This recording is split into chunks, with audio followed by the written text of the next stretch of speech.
Hello everyone, this is Dr. Jamie Bacon.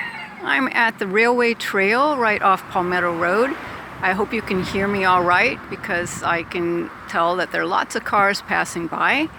It's a bit of a gray day, but we're going to take an adventure on the railway trail and see what we see because it's springtime. And in springtime there are lots of flowers. So as you can see, this is kind of a disturbed area. We'll get up a little bit closer, but most of the stuff that we see growing along the edges of the railway trail might be considered weeds. So a weed is something that's a plant that really is growing where we don't really want it to grow or haven't planted it. But this is springtime, so there are a lot of things in flower, but you have to really look closely. Okay, I think most of you will recognize this. This is the morning glory. Such a pretty plant, but you can see it's a vine and it grows over lots of things. It's extremely invasive, which means it's a bully. So those poor plants that it grows over and covers and takes away all their light, well, it can actually kill them. And I've seen a whole grove of citrus trees carpeted with morning glory vines, and every tree underneath was dead, probably for lack of light. Well, this is really fun. What would springtime be without nasturtiums? But everybody's getting in on the business growing here. Now, you'll notice that where everything grows, there's plenty of light. So we have our orange nasturtiums, we have our white beggar's tick, we have our plantain, we have wall fumitory in here, and I know I saw it up, some glandular eupatorium.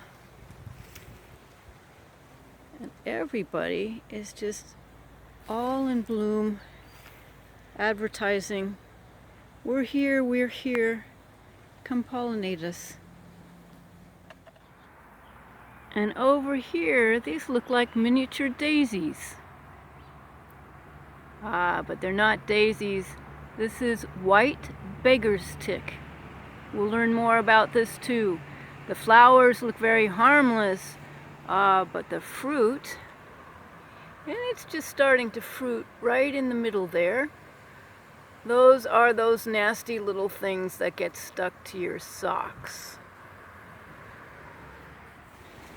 Okay, now, if the wind doesn't blow it away, we're standing at a tall beggar's tick, and the bee just took off, but we were watching pollination in action.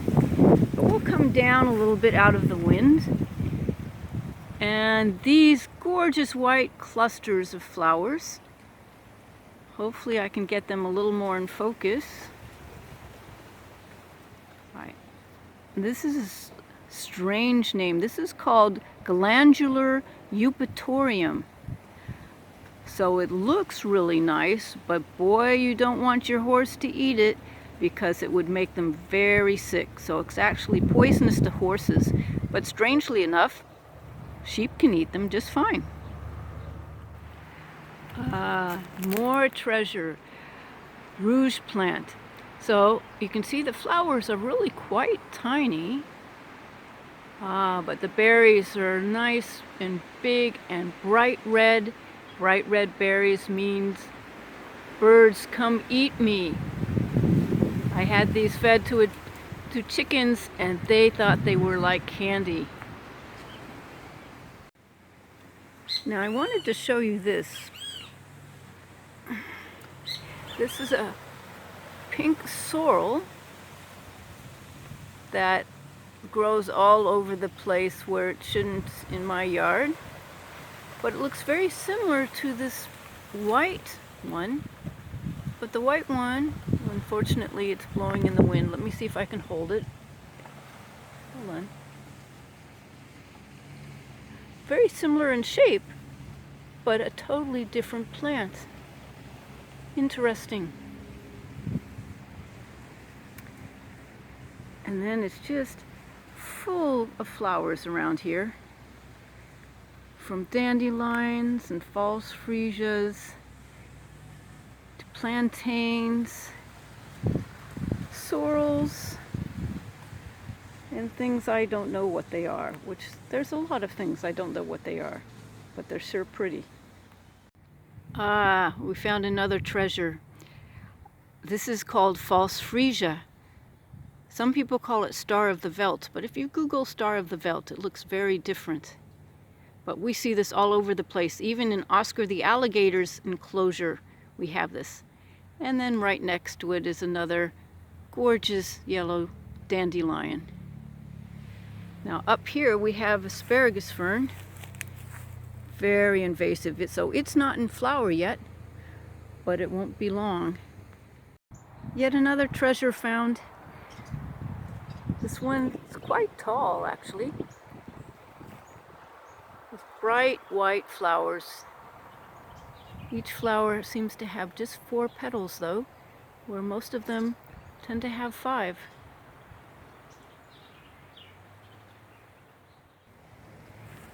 Now you may have this plant in your garden, I know I do, but it's also here. It's wall fumitory. That's kind of a silly name, isn't it? Tiny tubular flowers with bright kind of red-purple ends. Grows kind of haphazard all over the place.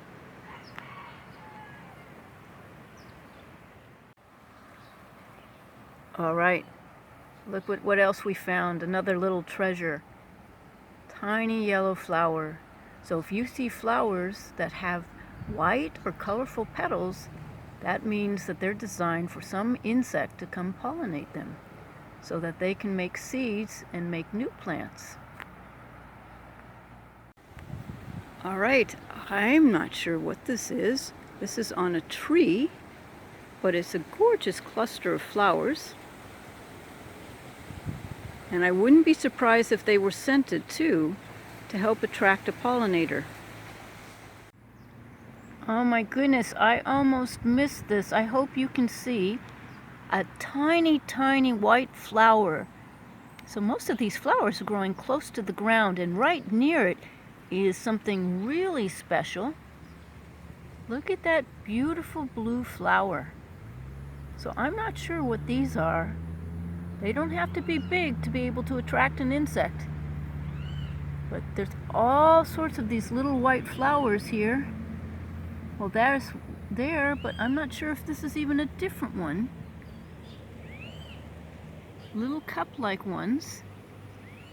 You just have to get down and look, and you'll be surprised at what you see. Flowers everywhere. All sorts of different types. They're very different. You can see on the right side are kind of star-shaped flowers, and in the left middle is a cup-shaped flower.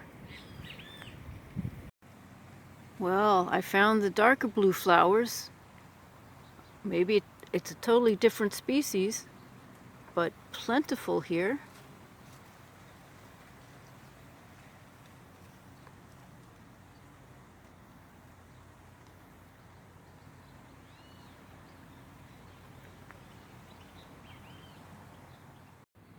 Well, I just discovered a whole batch of these little flowers. They're mostly blue, and they have the look almost of little pansies. I don't think they're the same as the other blue flower because they're not nearly as dark blue, but they're very, very pretty. Okay, this looks kind of like just a bunch of weeds. Oh, but if you sneak down, you see some real treasure. So here are some little yellow flowers. These are wireweed. But then we have an absolute gorgeous dandelion flower. I'll get a little more close at the wireweed. And if I walk up a little bit without hopefully making you seasick, this is sow thistle. Very common. This is growing out of my sidewalk even. Alright, so we can't ignore that grasses are also flowering at the same time. Now their flowers aren't fancy because they don't need to attract animals to pollinate them. They use the wind. So these are flowers, they're just not very fancy flowers. But we have some other flowers right next door. So these are animal pollinated. And it looks like one like here, that's already been pollinated and it's starting to make its fruit, whatever its fruit is. See how big and swollen that's getting? So I've just stopped again. I'm having a great time. And if you sneak down, hopefully you can see, there's little clover flowers, little yellow clover flowers. But then up here is a gorgeous pink flower, and this is either lantana or sage. Again, it's springtime. Everybody's getting in the act. Wow, what a way to end my walk. I don't know if this is coming off clear to you, but these are the stalks of two enormous century plants, and there up the top are these gorgeous, huge clusters of yellowy gold flowers.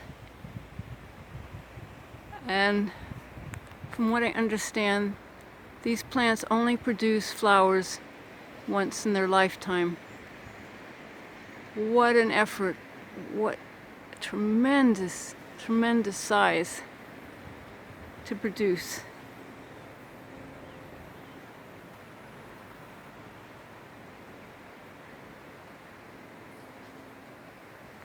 Aren't flowers amazing? Well, I'm at the end of my walk. I hope you enjoyed it as much as I did. I think I saw at least 20 to 25 different species of flowers, all different, all out there trying to get somebody to come and pollinate them. It's definitely spring on the railway trail. I hope you get to come out and enjoy it as much as I did. Bye.